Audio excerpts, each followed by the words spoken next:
Hello, everyone, and welcome to New Consciousness Review and the Rising Stars Show.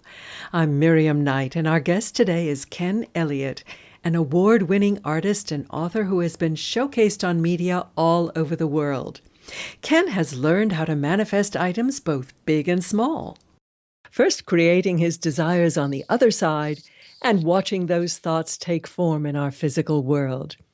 Ken is living a life that many call magical and miraculous. Over the last 20-plus years, Ken has been teaching thousands of others these simple techniques so that they can create the life that they desire. His book is called Manifesting 123, and you don't need number 3. Welcome, Ken. I'm delighted you could join us today. Hi, Miriam. Thank you so much for having me on the show. It's a real honor. You know, your manifesting process seems to begin with smoke, but no mirrors, I must add. Tell us how you learned it. Well, I'm a regular fella. I grew up in Texas. I had moved to California. My wife at the time got a job there. And during those two times, late Texas and the California period, I met a woman. Her name is Judy Goodman. She's in Georgia, in the United States, and is the most gifted of the gifted. And I certainly know a lot of gifted people, and I don't want to take anything away from anyone with gifts or talents. But there are people that are just sort of beyond the pale. And what she can do is really beyond what people have read about in our literature. And it was fated for us to meet. We've been around in lives before. It's not important if people get that or understand that or not. But I had an issue that I was drowning in, and I asked another author. I was new to the metaphysical field, but someone that I respected her work and who she spoke and toured with, for the most gifted psychic in the United States. And she said, "You call Judy Goodman." And I did, and we connected like the old friends that we are. She explained the issue and helped me with that. I had to do the work, but she did her best. And then I got something I didn't bargain for. A stranger called me and said, "I understand you've been talking with Judy Goodman for some time now. Do you understand who she is, who you're dealing with?" And I said, "Well, she's a psychic," and Judy hates that word.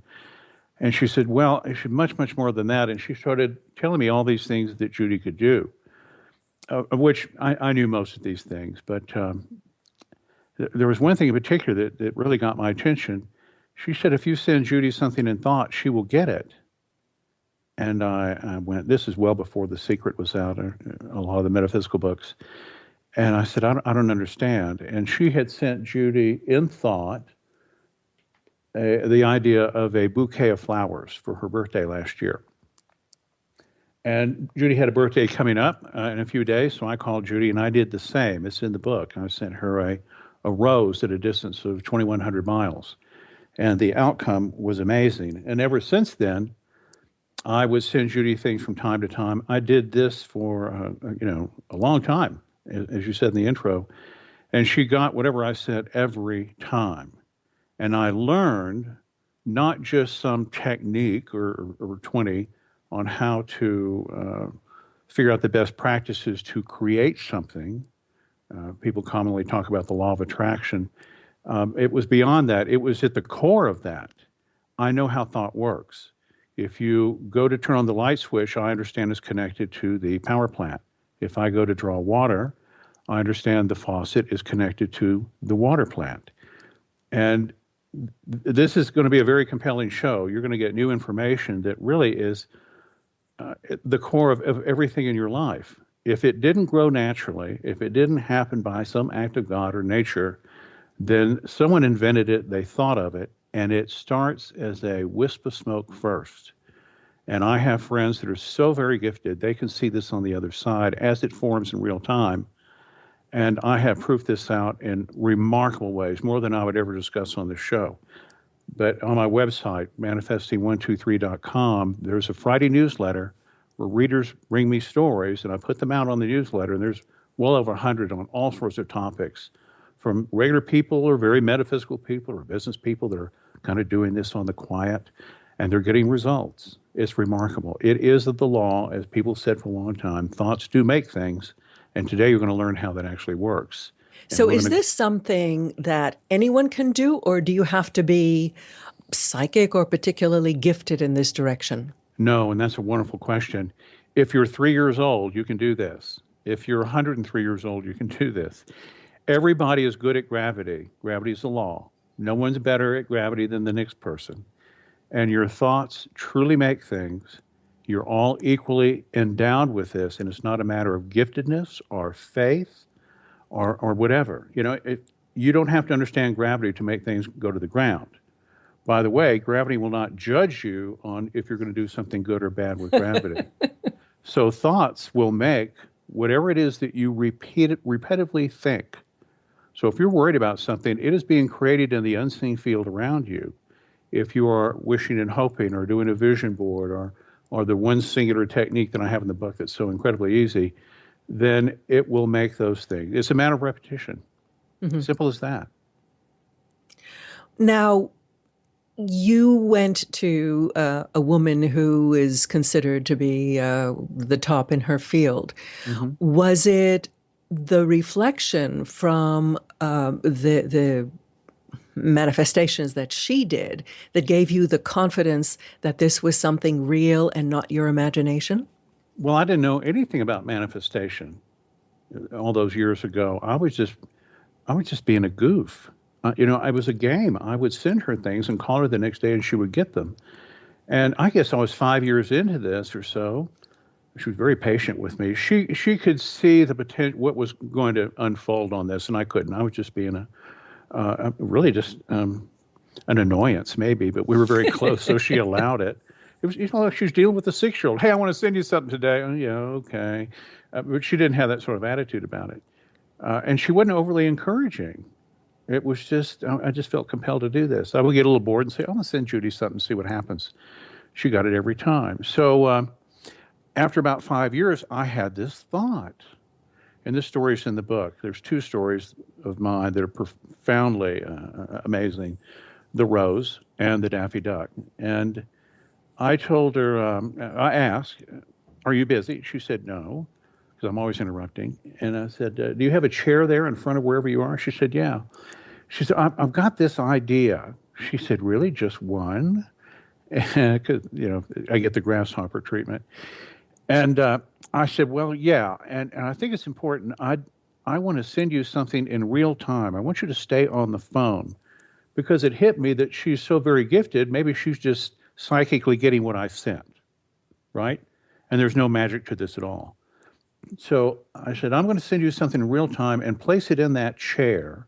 And you stay on the phone with me, and let's do this. I didn't call it an experiment, but that's really what it was.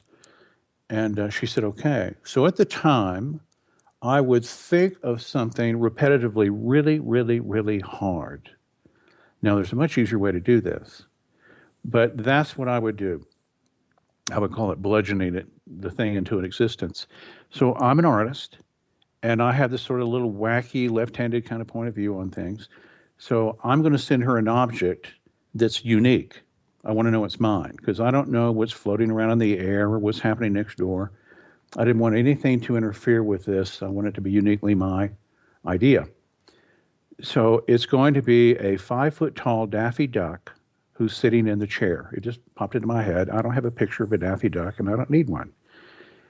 And it's got what looks like a wooden ruler holding it in his hand. It's vertically, and there's a horizontal little board. It's a little handmade sign, and on the front of that, in red lipstick, it says love. So here's this wacky, pretty complicated object with a handmade sign, and I go to work on it. So for 3 minutes, we're quiet on the phone together, and what do you do? Daffy Duck, sign. What do you do? So I'm just grinding this out. I don't know how this works. I don't know, but it's working, whatever it is in the past. So I'm just working on this thing, and I did it it was 2 minutes. 2 minutes. And I was just worn out. I'm just really not any good at this. And so she's there, and I said, okay, what did you get? And Judy raised her voice a little. Now, we've been friends for a long time, and she's never quite done that, but she had this bit of an attitude or something. And she said, "Are you trying to send me something?" And I said, "Well, yeah, I'm working really hard on it." She said, "Well, you're just making smoke here. You have a wimpy thought. You get a wimpy result. Now you need to get on this. You're just wasting my time." And it should just scare me. I'm losing my friendship. I'm a failure. Da da da da da. And I'm going to put that to the side for a moment. During this time that I met Judy, she told me that I would start helping put people on the radio. Well, I don't know anything about getting people on the radio, but within a very short time, I heard William Buhlman, one of the great, probably the greatest out-of-body author around today, and contacted him. He contacted me after a little email out of 2,000 other emails that next morning. That's miraculous. We became very close. So he's the out-of-body author, and I was privy to, at the time, were 10,000 letters that were coming in from all over the world about how out-of-body works. And that's when you leave your body. You don't have to be in a car wreck and float over the ambulance. You simply leave your body and go to the other side. So I was very up on that. And William gave an offhanded remark one time at a conference, and we went to lunch, and I said, "Now, tell me about this again, this smoke thing." And he said, "Sometimes when I'm on the other side," and he's adept, he's over there a lot. He said, "Sometimes I'll see this place where everything on my wish list," and he is a wish list pro, "everything on my wish list is lined up." And let's come back to that. There's our break. Looks like smoke. Okay, well that was why I began my question with smoke. Yes, we have a smoke hanger. So going back to William Buhlman, the out-of-body expert, he had told me, and I was aware of this, how thought works. William's items on his wish list would be arrayed. He would see them from time to time, and the things he'd been working on a short time were like a little wisp of smoke. If he'd been on this thing, repeating this intention, looking at that wish list or vision boards, which people commonly do, then it would have a little more form, and it might have a blush of color. And eventually it gets so solid, so 3D, and so full color, you can just about set your watch by it. It will come over into the physical world. I just want to let that sit with you for a moment, because you just heard something that is quite profound. And I wish I had a white lab coat and a badge on, and I'm just not some guy in Denver, Colorado telling you this, but I've become the spokesman for this. I'm not aware of this in the literature, but I did experience it many times and proved it out many times, and have more than William and Judy, other very gifted friends, very adept friends, who have observed how thought forms. So let's go back to Judy. She said, "You're just wasting my time. You're just making smoke in the chair." Well, she was purposely intimidating. And that thing with the smoke in the chair went right past me, because I'm worried about that I'm failing at this. I have a wimpy thought. I'm getting a wimpy result. Now, if she had said, "Oh, you're doing great, Ken. Smoke is starting to appear in the chair," because we know how thought works, then I would go, "Well, maybe I'll just take a little break. Maybe I won't work on this as hard." But I was very intimidated and a little bit shook at her reaction to what was going on. So I doubled down and I concentrated some more on this Daffy Duck on the handmade sign for another 4 minutes. I really didn't think I had it in me. And what am I doing? I'm just thinking about this Daffy Duck. I'm not getting clarity on this. I might as well be 6 years old trying to do this. So I can't tell you there was no technique involved. It was just forcing this thought in the best way I know how, without any sort of device or technique to make it more efficient. So after a total of 6 minutes now, 1 2-minute and 1 4-minute, I said, "I give up. I'm just totally exhausted trying to do this. What have you got?" There was this little pause, and she said, "Are you trying to send me a cartoon character?" And I just got a big lump in the throat. We call a Hollywood moment. And I said, "Yes." And she said, "Well, there's this poor little humany thing in the chair. He's 2.5 feet tall. He's got little skinny arms and little skinny legs, and he's got cartoon colors on him. So I figure he's a cartoon character, and he's got a stick in his hand." 6 minutes from San Francisco to Columbus, Georgia, my thoughts are starting to take form on the other side, and Judy can watch it happen in real time. I guess that would make one a believer. Well, that was sort of the icing on the cake, because I'm still at 100% at sending her things and sending things to other people that have high giftedness. And so what did I do with that? That's very profound. You just heard one of the keys to the universe, and I can't underscore that enough. So what did I do with that? I'm a pretty intelligent, average intelligent person at a minimum, and I didn't do anything with it. It didn't click for me, and I continued to play that game off and on. And then somebody said, you need to watch The Secret some years later, and I sat down and watched that and turned it off, and I just leaned back and went, oh my God, there's all these people who have been writing books about The Secret, and they make a big wave with this, and I understand and I agree with what they're doing, and they have come up with a lot of best practices through different techniques and stories and experiences of theirs and things they've collected from other people to arrive at the best possible result, to use our thoughts to create a result. But they didn't know how it worked. Mm-hmm. And then it hit me, I need to do something with this. This is important. And further, for the first time, I realized, oh my God, I can do this for me. Yeah, William was making his wish list over there, but he's an author. He's an out-of-body guy. He's special. He's a guy's guy. I mean, we're just pals. Is he special? Yes, he has a special purpose and all that. But is he special? Not really. He's bright and this and that, but there's not a lot of speciality with William. He would be the first to agree. So I never thought I could do what William did. I was different from him. But when I saw The Secret, as so did tens of millions of other people, and bless their hearts for making that go around the world over and over, I knew that I could direct this gift that we are born with, the ability to use our thoughts to make things, and I could direct it to myself. So there were issues I had that I wanted to diminish or have them go away. I would like to have things happen financially. I would like a perfect home, or the perfect car, a perfect partner. I use the word perfect a lot. And so I put that to work, and I wouldn't stop talking about it to anyone who would listen. And virtually every day for 2 years, I only remember 8 days I didn't speak of this, I told this story and what you have up to this point. And people kept saying, you need to write a book. You need to get this out into the world. And I would say, yeah, I'm working on it. Yeah, I'm doing it. But I never thought to put that into this thing I call the movie and make that happen. But when I finally did, the book wrote itself because I talked about it hundreds of times. And within 7 weeks, I had the book in my hand after I put down the first word. It wrote itself. This is not my information. I don't have an ego about this, but I am the messenger boy on this. And I'm glad I'm on the radio because I just can't stop talking about it. It's terribly important. And thank you again for letting me share this. Okay, now the book is called Manifesting 1, 2, 3, and you don't need 3. So tell us what number 1 is. Here we go. You don't even have to take notes. This is so simple. If you got a pencil, go ahead and get it.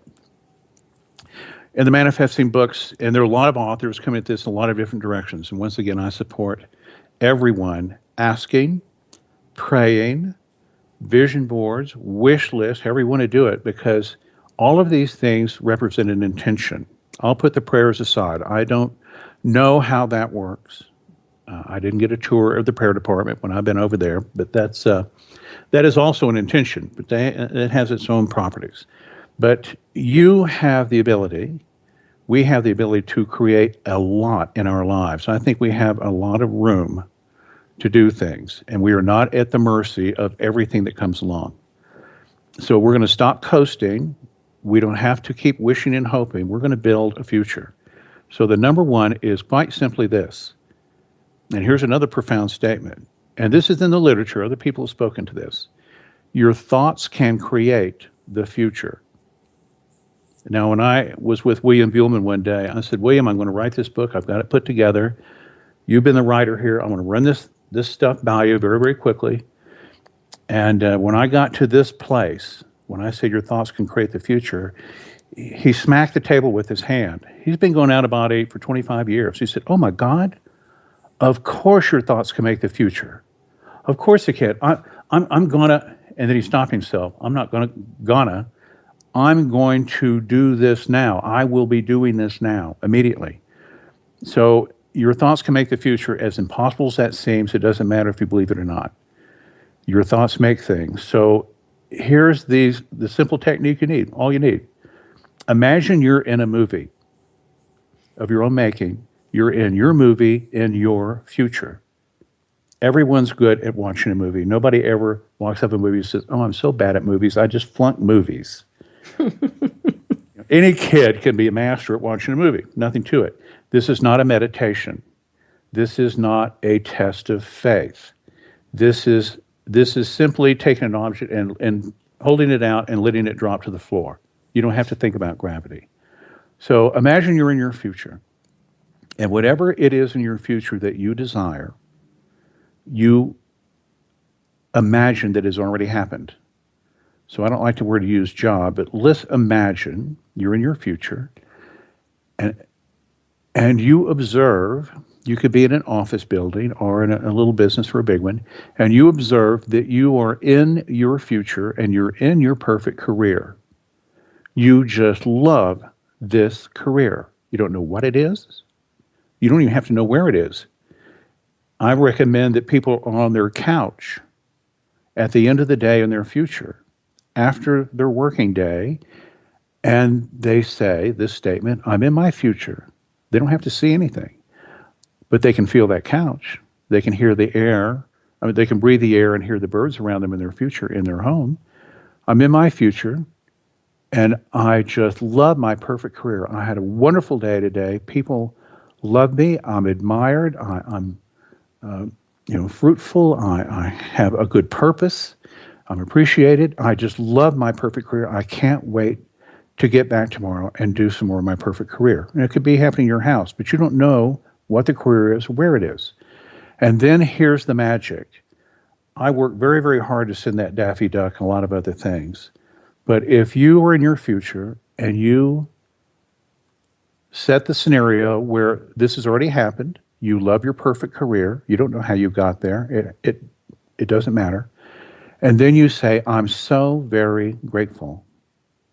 There's two great forces in the universe, light and dark, love and fear. If you take that engine, love, and put it with your wonderful intention of your perfect career, it will magnify it. It will accelerate it. It's far more powerful than the thought. But the thought gives this engine, this emotion, direction. It points it and it empowers it. So that's the efficient way to do it. I could have sent that Daffy Duck to Judy.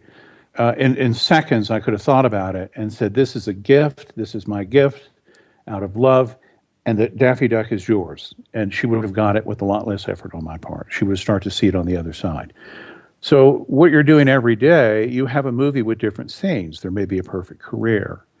There may be a scene where you can look at your bank accounts online or the things that come in the mail in your future, and your bank accounts are fat. It's not something you have to worry about. Now, Ken, before the break, we were talking about number one in the process, which was holding the thought and projecting it into a movie and injecting emotion of gratitude into that movie. Now, a lot of us go through the day and we're focused on our fears, on what we don't want. So are you saying that the emotion of fear that we put behind those negative thoughts is just as powerful in manifesting? Yes, that's the number two, and I'll come back around to that. You know, I was talking about money. I don't want this program or the book to be all about money. By the way, I want to inject that there is the equivalent of money. A lot of people need their bills paid or something for this project or that project. And quite often, instead of getting that check or having to work, X hours and getting paid at the end of the week, something will happen. They'll get a reduction in their rent or their mortgage. A gift comes in. It's the equivalent of money. They didn't have to work for it as we would expect, but the solution came in anyway. Sometimes it's not money, but it was like money because the solution was taken care of. Because you would think it had a financial solution. Maybe the solution didn't have to be financial. You can create concepts, happiness.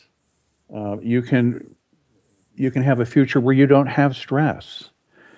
There are a number of people, businessmen, regular people, who have reported that after they have been going into their future with these different scenes, and in their future, all the things that they require, that they hope and desire, have already happened.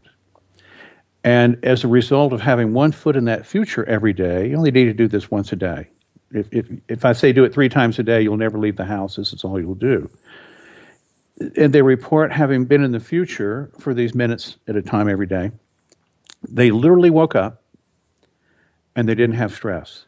They literally woke up and they were happier. A couple of people said, I haven't been this happy since high school. They literally woke up and they knew they would never be lonely again. And it didn't matter if they had that partner in their lives or not. And they all knew it was a permanent change. Now, that's quite a lot to wake up with.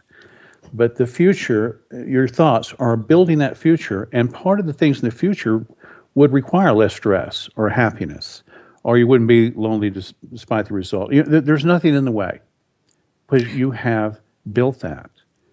Let me just inject a thought here, because our guest last week was talking about how our thought energies and can actually affect our physical body. He talked about athletes who just review the patterns of an exercise, or piano players, and they actually get better even without doing the physical motions. So this is an interesting parallel showing that you can do the same, have the same kind of emotional effect of de-stressing, of a wonderful future of love in your life, simply by imagining it.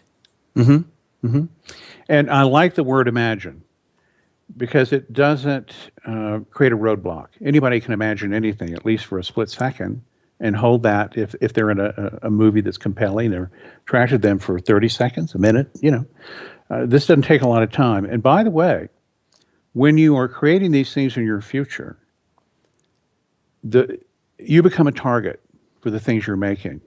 So don't stay at home and expect this to work its way through the keyhole. You need to get out. You need to get out and say yes a little more, because as you're a target, when you present yourself out into the world, there are more ways for these things you desire to find you. It just can't all come in, through the letterbox. So I've learned to do that, and I'm not ridiculous about it, but I'm more prone to say yes when I get an invitation for this thing and that thing, and I just show up. Part of my movie, as I call it, is to do what I'm here to do. And by the way, the proof of concept for me every day, and it's happened 3 times a day already, is this. Here's another thing that I have in one of the scenes in my movie. In my future, my time is perfectly synchronized because I had a desperate need to get more time. So I put this in my movie. It was something I had to get fixed. So I'm in my future, and in my future, my time is perfectly synchronized between what I'm here to do. Thank you, Miriam, for letting me do that. My careers, I have a couple. I'm also an artist. My relationships, friends, family, that. And my personal time. I suddenly began to have personal time within about a couple of weeks. I help people with a lot of websites for this thing and that thing, and people would take those projects back. Said, you did a great job. You've been doing this for 4 years. We've got somebody else to do that, or something's come up. And, I'm just getting back 3, 4, 5 hours a week because of why these projects would go back. And I didn't try to slough them off. And today, I was delivering some books to a very large distributor in our 4-state area here. And the purchaser was very enamored of the book, so I was running along in a conversation. I knew I had a noon radio show to do with you. I didn't rush. I have perfectly synchronized time. I don't run through airports. I don't have to speed. If I'm late, they're late. It all works out. And I thought I had plenty of time, but when I walked out of there, I looked at my watch and went, uh-oh, I'm 30 minutes from my home, maybe, and I have 30 minutes to get home. And I got in the car. I didn't rush. We had a very big snow, but the roads were perfectly clear. I'm looking at the traffic on the way on my little app. Everything is smooth sailing. Okay, so I went a little 5 miles an hour faster than I should, but I usually do anyway. And I got home 10 minutes before the show. Perfectly synchronized time. And I also had two very important chance encounters, very important meetings with people. One was a stranger before that happened. So I've already had a pretty good day at the office with perfectly synchronized time. My proof of concept that what I put in my future is working every day. Mm-hmm. Mm-hmm. Okay, how about number 2?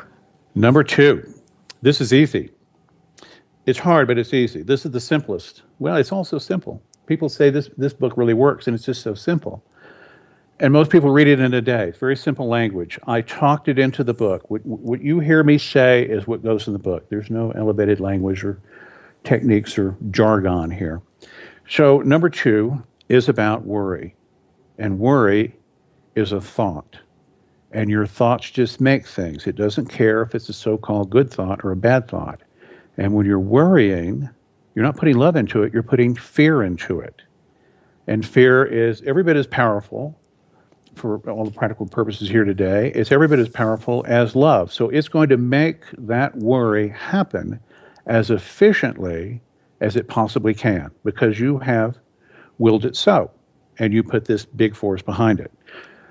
So I didn't know, I had all this information, but in thinking about writing the book, I didn't know how to deal with the worry. And I did get my perfect home, and suddenly I had this really big mortgage, a number that I've never faced before. What was I thinking when I got the house? And of course, I ran up a bunch of stuff on a credit card when I got the house. So here's the first month, long story short, a huge number, and I just don't have the funds in the bank. There's some savings over there. I hate to use it. That's not sustainable. And I have this big worry. A real estate friend of mine, we're at the bottom of the market, called me that same morning and said, I'm going through my savings. You need to fix this. We talked about manifesting. So I spent the day thinking about how to handle this worry that's just eating me alive because I'm really loading it up with fear.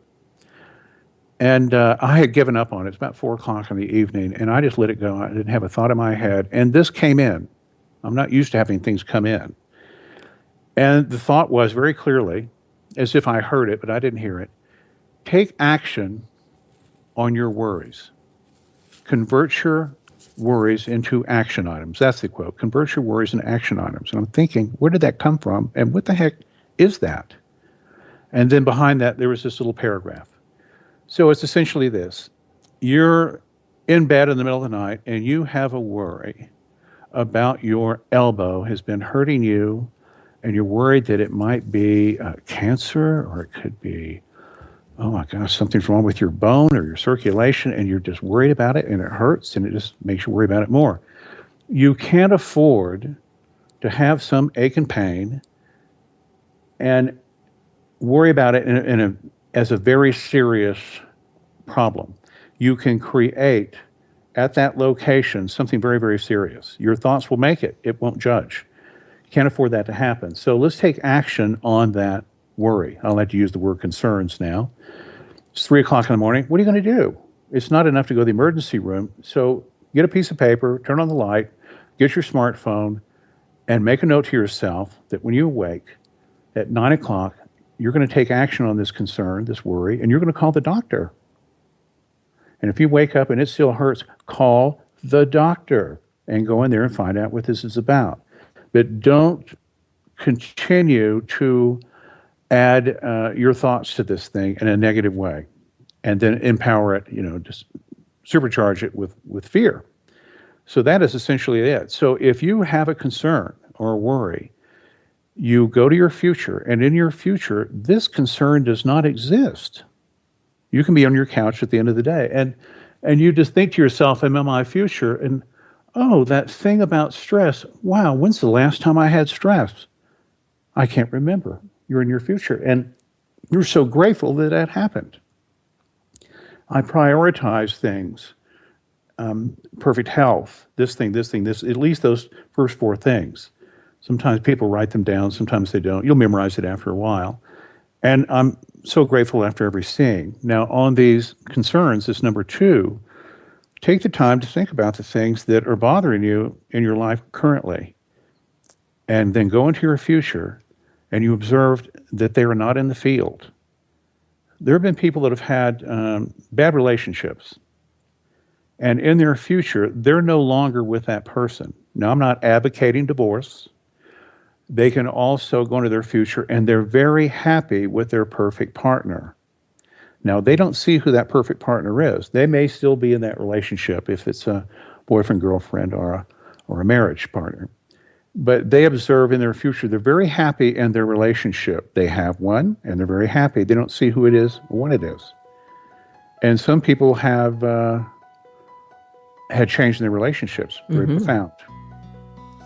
Well, there's that little tune again. So we're coming up to our last break. So do stay with us because we're going to get to number 3. When we come back, we're speaking with Ken Elliott about manifesting 1, 2, 3. One is creating the movie and energizing it with the emotion of gratitude. Number 2 is taking any of your worries and writing them down as action items to take them off your kind of wrinkled brow. And now, Ken, tell us what number 3 is. Okay. Yeah, and that number 2, for a little more clarity, is to take action on those concerns. If it's a lack of money, then ask the boss for a raise, talk to a mentor, look around for another job, take action on that worry. And, if you take action on that concern and you're going to your future and these concerns don't exist, that's all you can do for the day. That's all you can do for the day. And I can't tell you to stop worrying or let it go, but you can diminish that. A way to take care of worries. So number 3 is, we've heard this so many times, we're all very, very big. We're huge spiritual beings. We are a piece of God. Or the creator, on and on and on. And many of us have seen this. We've experienced this. And it's comical that here we are, and we have all these concerns and the ups and downs and all of this.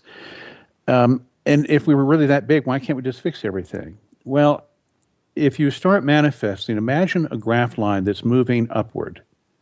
The trend line is upward, but it has ups and downs. But when you start manifesting, the general trend line will go upward. And if it didn't have peaks and valleys, we'd never leave the house. Everything's taken care of forever and ever, amen, right? So you're going to enjoy and you're going to start to see results from doing this because it is a true thing. And you don't have to be special to do this. So the number 3 is the statement that we're all very, very big, but you don't need that. It's not part of your equation. You don't have to go pure and dress in white appropriately and fast for 40 days. No, you can do this in the car. You can do it at home. You can do it casually. You can do it with your eyes closed and in deep concentration. Your thoughts will make it. And simply repeating this every day will do the job. So you don't need number 3.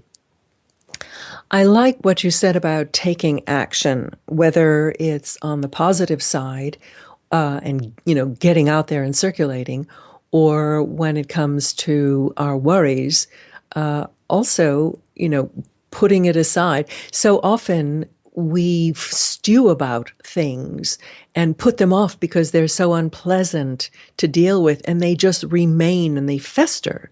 So this is really wonderful advice to get it on a list, to remind yourself that you need to take at least some action step. It's like that joke about the person who prayed to God for to win the lottery, and God eventually says, "Meet me halfway and buy a ticket." Yes, that's one of my favorites. Do something. Yes. Maybe this is in your face for a good reason, or maybe not, but you have the ability to get through this. or to bring in help. People talk about the law of attraction a lot, and I'm all for that. But truly, the law of attraction is a side effect. It's the side effect of the initial thought. If you don't have the initial thought, what's going to be attracted? So you take action for these concerns. In the number one, you create your future that has already happened. It's like, and I'll clarify that. You want that new career. Don't specify that you have to get a new wardrobe, that you have to get this, you have to get that. No, in your future, you are, oh my gosh, I'm in this place of my perfect career. Or I just finished the day with my perfect career, and I'm so very, very grateful. It's kind of like leaving the canvas blank so that the universe can create possibly an even more glorious picture than what you would have been able to imagine. Yes, I'm so glad you said that, because when I was originally had this vacation thing, I'm off that now, but I'm moving around and I'm in my future in some wonderful place, and I look out the window or a balcony. I'm holding that rail. I can touch the window and I look out. I don't see where I am, but I love being there, and I don't have to worry about the time away or the money to get there. And suddenly I've been traveling a lot into places that would never be on my list, and I thoroughly enjoy them. But if I wanted to go to Seville, I would put Seville in my future and touch Seville things and drink the coffee and eat the food, and I'd start to manifest that result. Yes. Mm-hmm. This is so difficult for some people to, I don't know whether it's overcoming childhood issues or whatever, or feelings of unworthiness, but creating your movie, creating a dream that's big enough for you. Mm-hmm. What advice do you have for them? How do you go about it? It was just 2 hours ago. I had this conversation with someone who, knows a lot about this world, is in the publishing business. And I said, "Are you one of those people that doesn't ask?"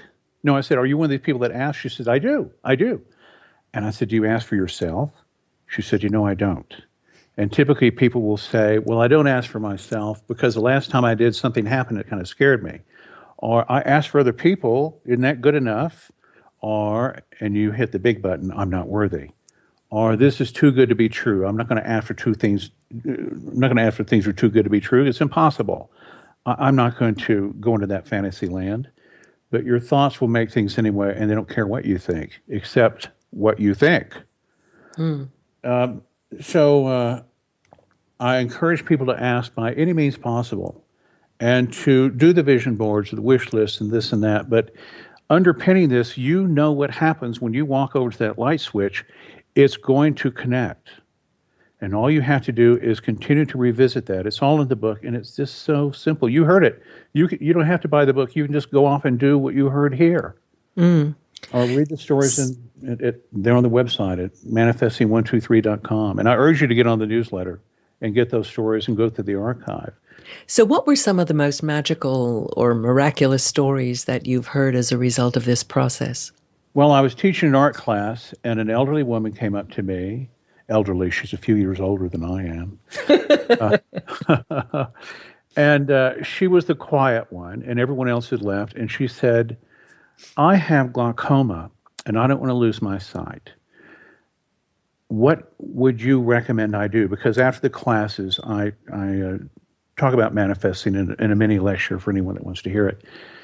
And I said, "Well, go to your future, and in your future, you don't have glaucoma. You observe you don't have glaucoma, and you're very grateful." She said, "Okay." And she left. And I came in the living room, and I had to sit down. I don't profess to be a healer. I'm not a doctor. I was very concerned about what people think of me or do with this. I'm very, very reticent about talking about healing. I'm not Mr. Snake Oil guy, although it sounds like I'm saying you can do anything. Doesn't that sound familiar? Very much like snake oil. So I was very concerned about that. So what happened was, I have to condense this very quickly. A couple of months later, she went to her doctor. The doctor said, "You don't have any evidence of glaucoma." That is very rare. If you'll trust me, I'll take you off glaucoma because it's a slow-moving disease. And come back in 6 months on a regular appointment. We're going to see where your glaucoma is. She went home. She thought, this stuff might work. It must be working. Might be something to this. So she had another scene in her movie where her husband walks into the house and hands her a check for $20,000. That is the key to retirement. He said, if we get $20,000 more dollars, I will retire. So down the road now, we're 6 months down. He walks into the house. He gives her the check for $10,000. And she just laughs. I got ahead of myself. Before he gives her the check, she goes back to the doctor for the checkup. We're 6 months out. There's that checkup. The doctor says, you don't have glaucoma. I want you to go to another doctor. They have other equipment. Go to this doctor and see what he says. She goes to this other doctor. He says, what glaucoma? So shortly after, the husband comes in, walks in with a check for $10,000, and she laughs at him. Well, he's terribly hurt. It's like he gives her an engagement ring, and she laughs at him. And he said, what's so funny? She said, I'm sorry, darling, but I had been manifesting $20,000 and you gave me 10. He said, I have another thing coming in and very shortly I'll have the other $10,000 and I'm going to retire. So I told another person about that in Kansas City a year later. I hadn't met this man. I only knew him remotely. He was taking me to get some art supplies. I was teaching up there. And on the way back, he said, my wife really loves your book. And I said, well, I'll throw you out a story. And randomly, I had this story.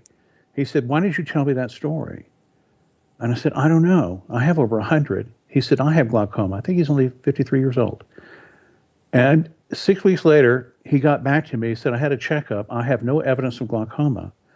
So I went to the National Glaucoma site on the web. That's the big return.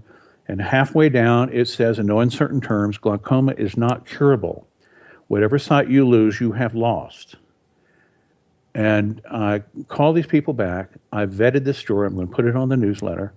And I said, are you okay with this? They said, I'm as perfect as I can be with this because I haven't lost that much sight. And now it's not regressing any further. It's just as perfect as I can make it. I'm so very grateful. Thank you. Wow. I guess it was Marianne Williamson who said that we're more powerful than we can even imagine, and that frightens us. It does, but imagine it anyway. Yeah, yeah. Go ahead. Sir Branson, he's announced he's going to Mars 2 months ago. Dream big if you like. Well, he's such a prime example of the big dream. He is. And, people have all sorts of things happen. It doesn't take money at all. You can wake up and be happier. Well, everyone, you heard it here. Dream big, and manifesting is as easy as 1, 2, 3, and you don't need 3. Ken Elliott, thank you so much for being with us today. It was absolutely delightful. Get Ken's book and go to his website and sign up for his newsletter at manifesting123.com. Thank you, Ken. Thank you, Miriam. It's an honor. Thank you so much. And do visit our website, ncreview.com, for lots more reviews, interviews, and all kinds of good stuff. And sign up for my newsletter. Many blessings. Much love. Be well. Goodbye.